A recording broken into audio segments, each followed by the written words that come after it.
The champagne glasses were still chilling in ice when Ifeoma heard the words that would end her life as she knew it. "I can't do this," her groom mumbled into the phone, pacing behind the church, not knowing she'd followed the sound of his voice. 300 guests. A cake with her name written in gold.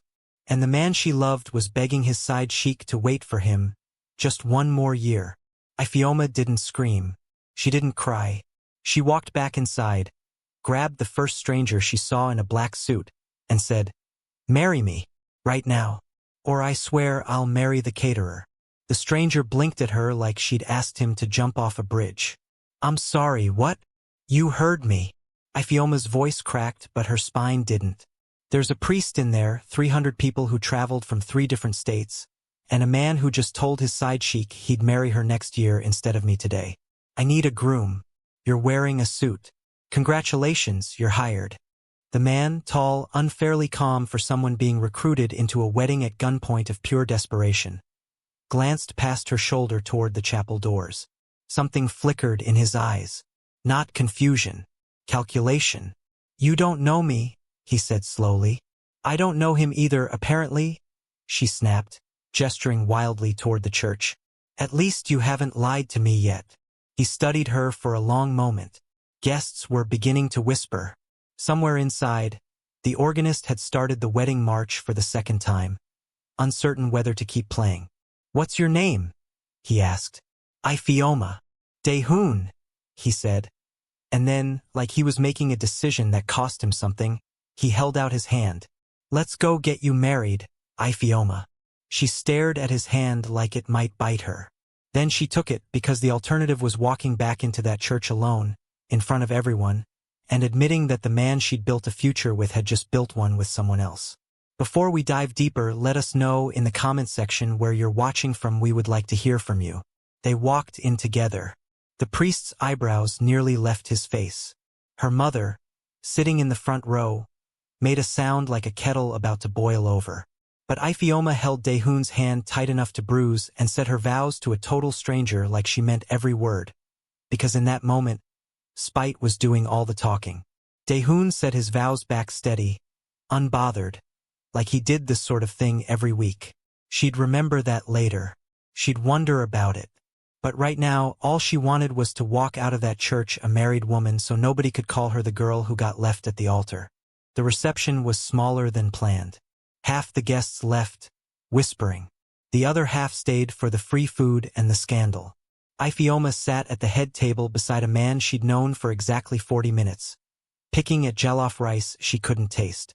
"You don't have to stay," she said quietly, not looking at him. "I'll figure out how to explain this to my mother. You can leave. Pretend this never happened." "Do you want me to leave?" The question surprised her enough that she actually looked at him. He wasn't smiling, but there was something warm sitting behind his eyes, something that didn't match the ice in his voice. "I don't know what I want," she admitted. 10 minutes ago I wanted to burn this whole venue down. Now I'm married to a man whose last name I don't even know." "Kim," he said. "Kim Daehoon." "Well, Kim Daehoon." She lifted her cup of Chapman like a toast, though her hand shook slightly. "Congratulations. You just married the most humiliated woman in Lagos." "I don't think you're humiliated," he said.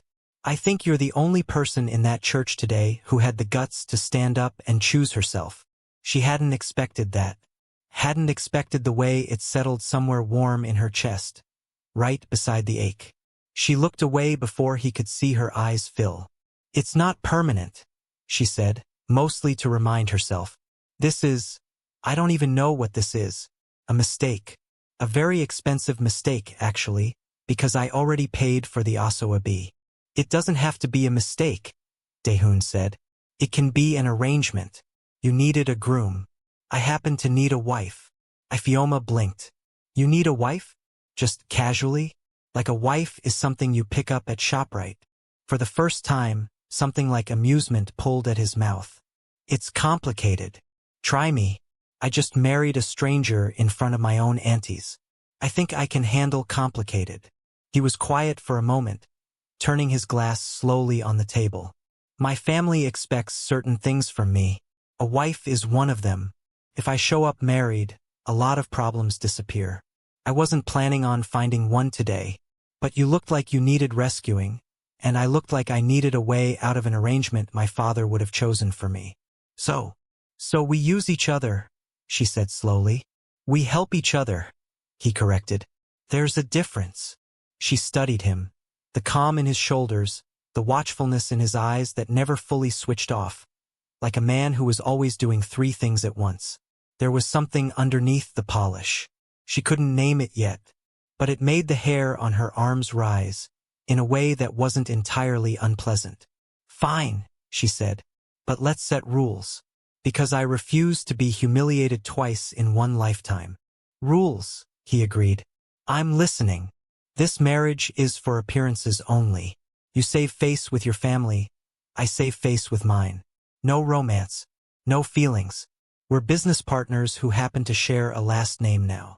Agreed, he said too quickly, like he needed the rule just as much as she did. And when this is over, whenever that is, we walk away clean. No mess, no drama, no broken hearts. No broken hearts, he repeated. And something in the way he said it made her wonder if he was convincing her or convincing himself. They shook on it, right there at the reception table, like they were closing a business deal instead of starting a marriage. Her hand was small in his. His grip was firm, steady, warm in a way that made her pulse do something she chose to ignore. The next day, Ifeoma woke up in a house that wasn't hers, in a bed that felt too big, with a wedding ring on her finger and a headache from crying herself to sleep the night before. She found Daehoon in the kitchen already, in a plain white shirt, sleeves rolled up, making tea like it was the most normal morning in the world. You're still here, she said, surprised. Where else would I be? We're married. He said it lightly, but his eyes flicked over her face, checking. Did you sleep? Not really. He slid a cup toward her without being asked. Drink this. It'll help. She wrapped her hands around the warm cup, watching him over the rim. You didn't have to do that. I know. He shrugged, turning back to whatever he was cooking. I wanted to. It was such a small thing. Cup of tea. But something about it cracked open a little door in her chest that she'd slammed shut the moment she walked out of that church. She sipped the tea and said nothing, because she didn't trust her own voice not to wobble. A few days later, reality started creeping in. Reporters camped outside the gate. Her mother called 11 times, demanding answers Ifeoma didn't have. And Daehoon's phone rang constantly with men who spoke to him in low, urgent Korean. Men whose voices dropped whenever she entered the room. Who keeps calling you? She finally asked one evening, watching him end another call with his jaw tight. Business, he said simply. What kind of business makes grown men sound like they're reporting to their father? Daehoon looked at her for a long moment, like he was deciding how much of himself to hand over. The kind of business I'd rather you stayed far away from. Something cold slid down her spine. Daehoon, what did I marry into? He set his phone face down on the table, deliberate, and met her eyes. Someone with a lot of enemies. Someone who needed a wife the world would believe in, so those enemies would think twice.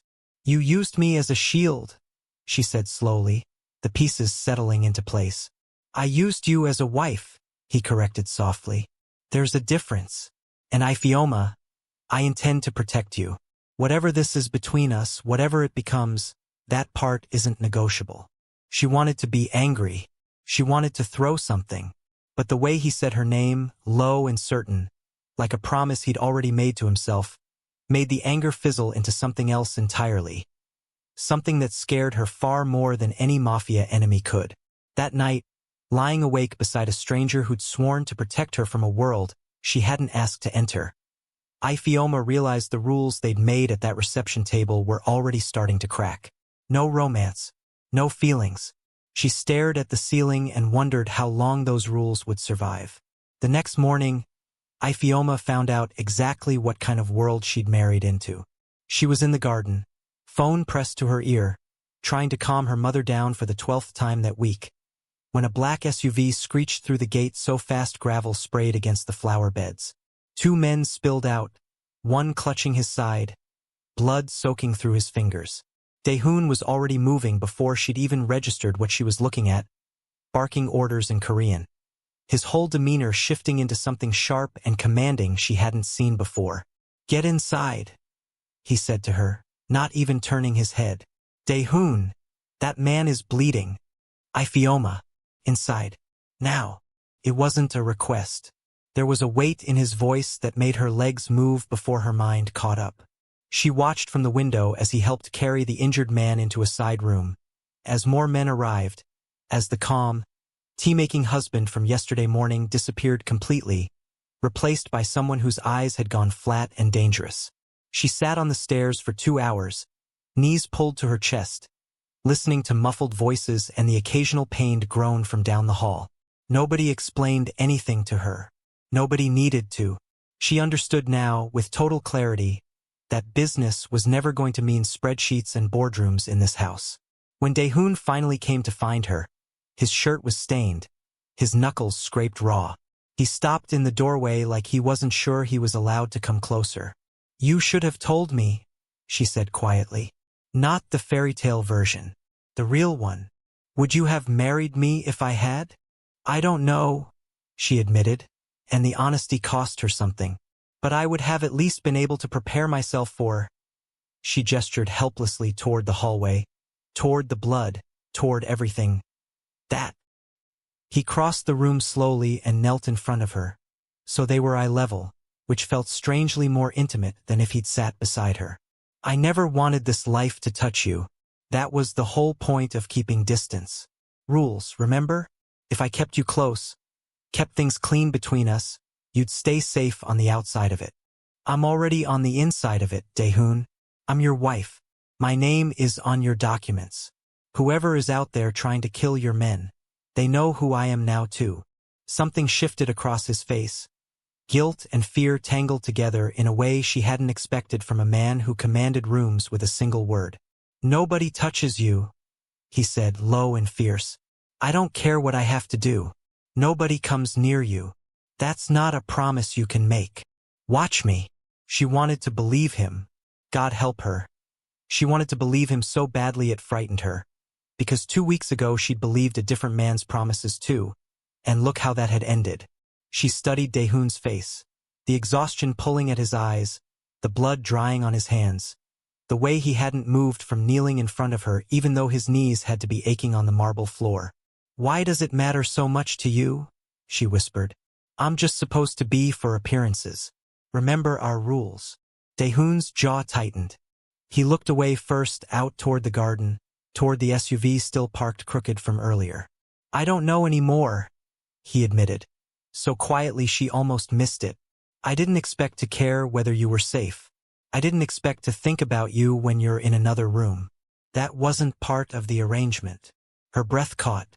"Daehoon, I know," he cut in, standing abruptly, putting distance between them like he'd realized he'd said too much.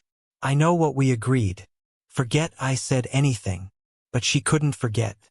Not that night, lying in bed alone, replaying the way his voice had cracked slightly on the word, care. Not the next morning, watching him move around the kitchen with that same careful calm.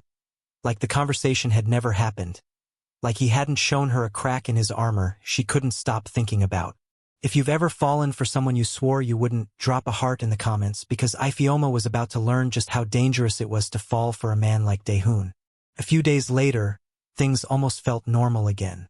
The bleeding man had recovered somewhere in the house's private wing. The SUV was gone. Daehoon had returned to making her tea in the mornings, though now there was something different in the way he looked at her, lingering half a second too long before he caught himself. They'd started eating dinner together most nights, not out of obligation but because somewhere along the way it had become the best part of Ifeoma's day. Tonight he'd made something that smelled like home to him, some Korean stew with a name she was still learning to pronounce, and she'd made jollof rice on the side because she refused to let a marriage change her food. "This is good," he said, genuinely surprised, taking a second helping. "Don't sound so shocked. I've been feeding myself for 26 years, Daehoon. I mean, it's really good." He met her eyes across the table, and there it was again.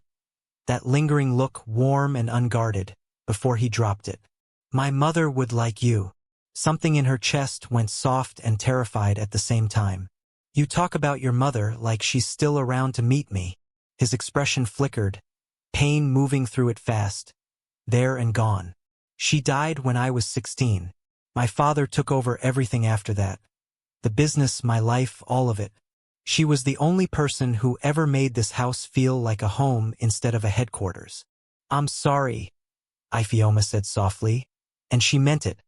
Reaching across the table without thinking and covering his hand with hers, he went still, looked down at her hand on his like he wasn't sure what to do with the gesture. Then, slowly, he turned his palm up and laced his fingers through hers, and neither of them said anything about the rule they were breaking. You make this house feel less like a headquarters, he said finally, quiet, almost like a confession he hadn't meant to make out loud. Her eyes stung without warning. She blinked hard, looking down at their joined hands instead of at him, because if she looked at him right now she was going to cry, and she didn't fully understand why. I wasn't supposed to feel anything for you, she whispered. That was the deal. I know, he said. I'm breaking it too. The air between them went thick, charged, the kind of silence that asked a question neither of them was brave enough to answer out loud. He leaned in slightly.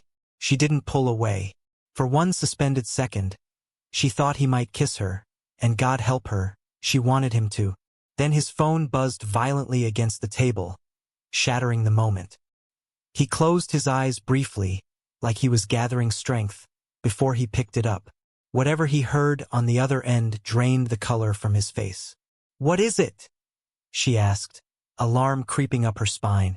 My father, Daehoon said slowly, standing, releasing her hand like it burned.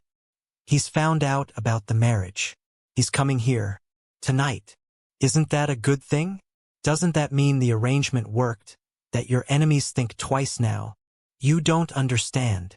Daehoon's voice had gone tight, controlled in a way that scared her more than the blood, more than the men with guns. My father didn't want me married to a stranger he can't control. He wanted me married to someone he chose, someone useful to him. He looked at her, something like dread and something like tenderness colliding in his expression. He's going to try to end this marriage tonight, Ifeoma, and if he can't end it peacefully, he'll find another way.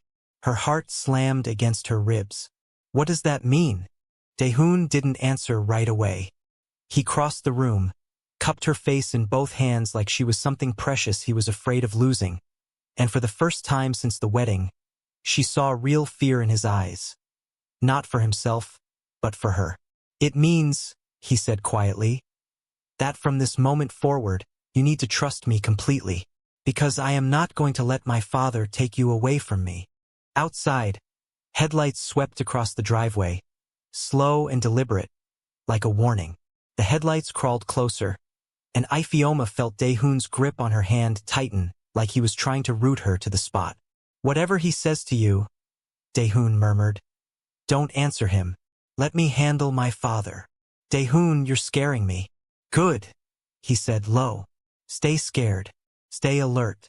That's how you stay safe tonight. The front door opened before either of them reached it. A tall man walked in without knocking, silver-haired, immaculately dressed, carrying himself like the house already belonged to him. 2 bodyguards flanked him, faces carved from stone. His eyes swept over Ifeoma once, dismissive, before landing on his son. So, he said in accented English, clearly for her benefit, this is the wife you didn't think to inform your family about. I don't owe you an explanation for my choices, Daehoon said, stepping slightly in front of Ifeoma without seeming to think about it. Your choices affect this family's business, and therefore they are my business. His father's gaze slid back to her, cold and assessing, like he was pricing furniture. Nigerian, no standing, no connections that matter to us. Tell me, son, what were you thinking? Watch how you speak about her, Daehoon said, voice suddenly razor-sharp. All the warmth she'd grown used to gone completely, replaced by something hard enough to make even the bodyguards shift their weight. I'm simply stating facts. This marriage is a liability. I've already arranged the paperwork to dissolve it quietly, before word spreads further. Sign it, and this disappears by morning. He produced a folder, sliding it across the table like it was already decided. Ifeoma stared at it, her stomach twisting into something cold and sick. The reception, the tea, the dinner, the almost kiss, all of it reduced to a piece of paper on a table. No, Daehoon said simply. His father's eyebrows lifted. No, I said no. She's my wife. That's not changing because you walked in here with a folder and two men who can't even look me in the eye. Daehoon's hand found Ifeoma's again. Steady, deliberate. A statement more than a comfort. If you have a problem with my marriage, you have a problem with me. Personally. Not with her. The older man's jaw ticked. For a long, terrible moment, nobody moved. The tension in the room pulled taut enough to snap. Then he smiled, thin and humorless. The kind of smile that promised this wasn't over. Careful, son, he said quietly, gathering the folder. You're choosing a woman over your family's protection. Let's see how well that choice serves you when the Choi family decides your enemies are no longer worth fearing. He left the way he came, unhurried, the bodyguards trailing behind him like shadows. The door clicked shut. The silence that followed felt louder than anything that had come before it. Ifeoma finally exhaled, realizing she'd been holding her breath the entire time. Daehoon, what did he mean? What is the Choi family? Daehoon turned to her, and for the first time she saw exhaustion sitting heavy behind his eyes, a weariness that went bone deep. They're the reason I needed a wife in the first place. My father has been negotiating a merger with them for years. Part of that deal was supposed to be me, married to their daughter, sealing the alliance. My father just told them I'm no longer available. Ifeoma sat down slowly, her legs suddenly unsteady. So I didn't just marry into danger. I broke a business deal for the Korean Mafia. You broke a business deal I never agreed to? Daehoon corrected, kneeling in front of her again, the same way he had after the shooting. Ifeoma, look at me. None of this is your fault. I would rather burn every alliance my father has spent his life building than sign that paper. Why? She asked, her voice cracking on the single word. Why would you risk everything for a marriage that was only supposed to be pretend? Something in his expression cracked open completely, all his careful control dissolving. Because it stopped being pretend for me weeks ago, he said, rough and honest. I look for reasons to be in the same room as you. I think about your laugh when I'm in meetings I should be paying attention to. I made you tea that first morning because I wanted an excuse to see your face before the rest of the world got to you. He pressed his forehead against her hand, still cradled in his.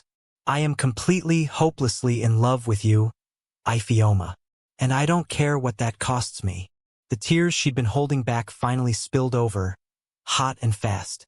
I've been trying so hard not to feel this, she whispered, because the last time I let myself love someone, he left me standing at an altar in front of everyone I know. I told myself I wouldn't survive that twice. I am not him, Daehoon said fiercely, lifting his head to meet her eyes. I will spend the rest of my life proving that to you if you let me. She let out a broken laugh, half sob. This is insane. 2 months ago, I didn't know your name. 2 months ago, I didn't know what it felt like to want to protect someone more than I want to protect myself. He reached up, brushing a tear from her cheek with a gentleness that didn't match the man who'd walked into a room full of gunfire 2 weeks earlier. But I know it now, and I'm not letting my father, the Choi family, or anyone else take that away from me. She didn't remember closing the distance between them. She only remembered the warmth of his mouth against hers, careful at first, like he was asking permission, then deepening when she kissed him back with everything she'd been suppressing for weeks. It didn't feel like the kind of kiss that came from an arrangement. It felt like relief, like coming home to something she hadn't known she was searching for. If this is the moment you've been waiting for, comment where you're watching from and tell me. Do you think Daehoon can actually protect her from what's coming? They broke apart slowly, foreheads resting together, both breathing like they'd run a great distance. No more rules, she whispered. No more rules, he agreed. Just us. Whatever comes next, we face it together. The next few days passed in a strange, fragile peace. Daehoon doubled security around the house without telling her the specifics, though she noticed the new faces at the gate, the cameras that appeared overnight in the garden. He held her hand at breakfast now without hesitation. He kissed her goodbye when business pulled him away for a few hours, always promising to be back before dark, always keeping that promise. Late one night, unable to sleep, she found him in his study, staring at a map spread across his desk, red marks scattered across it like wounds. She wrapped her arms around him from behind without a word, resting her cheek against his back. "You should be asleep," he murmured, though his hand came up to cover hers against his chest. "I can't sleep without you next to me anymore," she admitted. "What is that?" "Choi family properties. Places my father might use to pressure me. I'm making sure none of them come anywhere near you." He turned in her arms, cupping her face. "I promise you, Ifeoma, whatever they try, I will be 3 steps ahead of it. I will not lose you to this life. What if something happens to you instead? Then you'll survive it," he said simply. "Because you're the strongest person I've ever met. But it won't come to that. I've survived this world since I was 16 years old. I know how to keep the people I love breathing." The words hung between them. Love, spoken so plainly it stole the air from her lungs. She kissed him then, slow and certain, pouring everything she felt into it because some emotions were too big for words. A few nights later, everything shattered.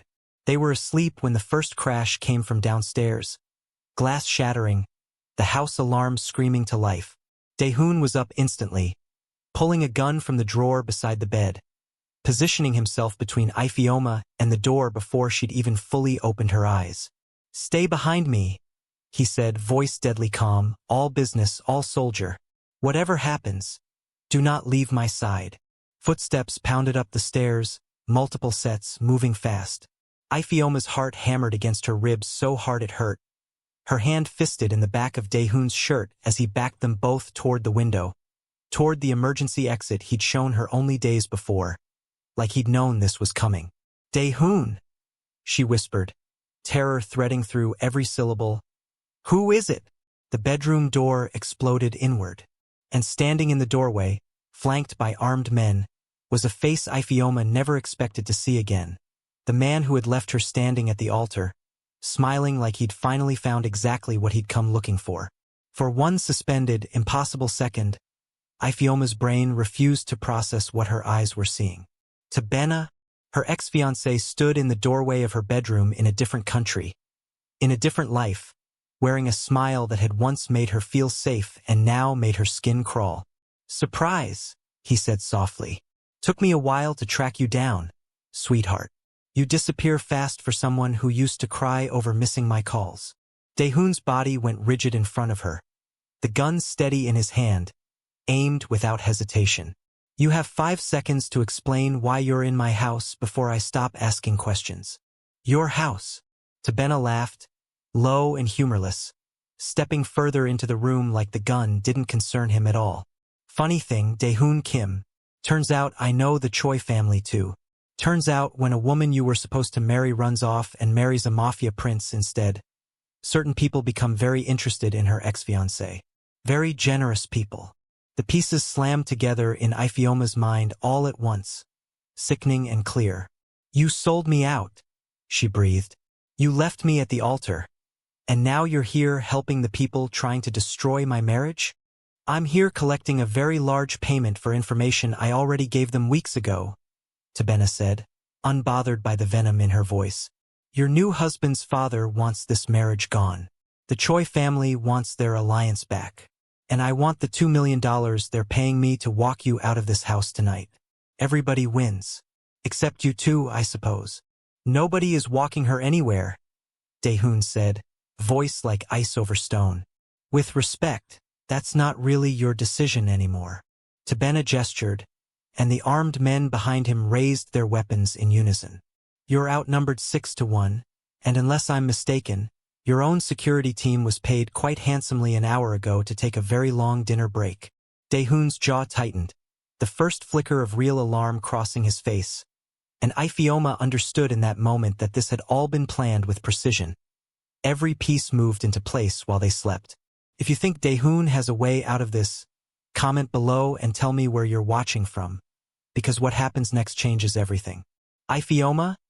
Daehoon said quietly, not taking his eyes off Benna. Do you trust me? Yes, she said instantly, without a single second of doubt, and something in his shoulders eased just slightly at the certainty in her voice. Then when I say run, you run for the study. Second bookshelf from the window. Pull the blue book. Don't look back for me. I'm not leaving you. You will, he said firm final. Because I need you safe more than I need you brave right now. Benna's men shifted closer, and for a moment the room seemed to hold its breath. Then Daehoon moved. Fast, fluid, years of training compressed into a single motion, disarming the nearest man before anyone could react, using his body as a shield to knock two more off balance. Gunfire cracked through the room, deafening, and Ifeoma felt herself screaming his name as chaos erupted around them. Run! Daehoon shouted, and she ran, terror driving her legs faster than she'd ever moved in her life. Down the hallway, into the study, hands shaking so badly it took 3 tries to pull the blue book from the shelf. The bookshelf swung open, revealing a narrow passage she never knew existed, a soft blue light illuminating steps leading downward. She hesitated at the threshold, every instinct screaming at her to go back, to find him, to make sure he was alive. Footsteps thundered behind her. Not Daehoon's. She had 1 second to decide, and she chose the passage, disappearing into the dark just as a shape rounded the corner into the study. She didn't know how long she moved through that narrow tunnel, hand pressed against cold concrete, heart in her throat, praying with every step that Daehoon was still breathing somewhere behind her. The passage opened into what looked like a small underground room. A panic room, she realized, stocked with supplies, a single working phone mounted on the wall. She grabbed it with shaking hands, dialing the only number Daehoon had made her memorize weeks ago. For emergencies, he'd said, though she never imagined she'd need it like this. This is Ifeoma, she gasped when someone answered. Daehoon's wife. He's in trouble. There are men in the house, Benna and the Choi family. Please, I need help. The voice on the other end didn't hesitate. Stay exactly where you are, ma'am. We're already moving. The next 20 minutes stretched into something that felt like hours. She sat in that panic room, knees to her chest, listening to muffled sounds she couldn't decipher, praying in a language she hadn't used since she was a child, bargaining with God the way people do when they finally understood what real love costs. When the door finally opened, she nearly screamed before she recognized the silhouette in the doorway. Daehoon stood there, blood on his shirt that wasn't entirely his own, a cut above his eyebrow, but alive, breathing, standing.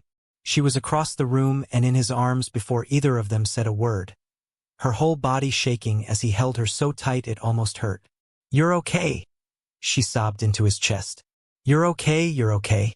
I'm okay, he murmured into her hair, his own voice unsteady in a way she'd never heard from him. I'm here. I'm not going anywhere. Benna. In custody, Daehoon said grimly, along with the men your father-in-law sent. My men arrived in time. Barely. He pulled back just enough to look at her face, cupping her cheeks like he needed to confirm she was real. You saved us tonight. If you hadn't reached that phone, I wasn't going to lose you, she said fiercely. Not to him, not to your father, not to anyone. He kissed her then, desperate and grateful and shaking, the kind of kiss that carried every terrified thought from the last 20 minutes, every fear neither of them had said out loud. The next morning, Daehoon's father arrived again, but this time there was no folder, no cold dismissal. Word had already reached him that his own scheme had nearly gotten his son killed, that the Choi family's desperation had crossed a line even the criminal underworld considered unforgivable. He stood in the doorway looking older than he had days before, something like shame sitting uneasily on his face. The Choi family's alliance is finished, he said stiffly. After last night, no one in this business will trust them again. They overstepped. He looked at Ifeoma for a long moment, something shifting behind his eyes. You stayed. Even with a gun to your family's head, you stayed and fought for my son instead of running. I love him, Ifeoma said simply. No hesitation, no performance. That was never pretend, no matter how it started. The older man's jaw worked silently for a moment. Then, stiffly, and used to the motion, he inclined his head toward her. Then perhaps I was wrong about what makes someone worthy of this family. He turned to Daehoon.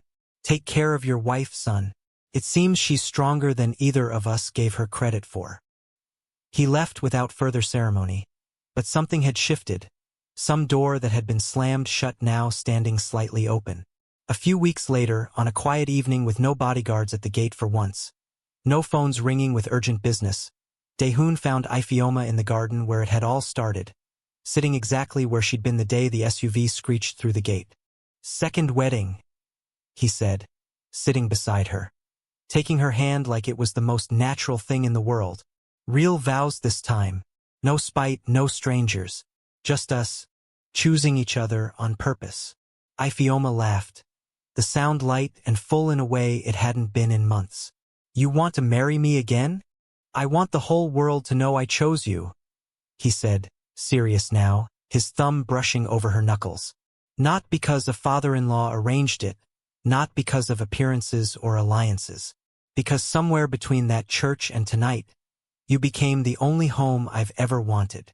She leaned her head against his shoulder, watching the sun sink low over the garden that had nearly become a battlefield.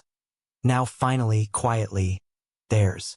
Left at the altar, she murmured. And somehow I still got the fairy tale. Not the fairy tale, Daehoon said, pressing a kiss to her hair. Something better. Something real. If this story had you falling in love right alongside Ifeoma and Daehoon, drop a comment telling me where you're watching from, and let me know. Should I write their happily ever after as a full series?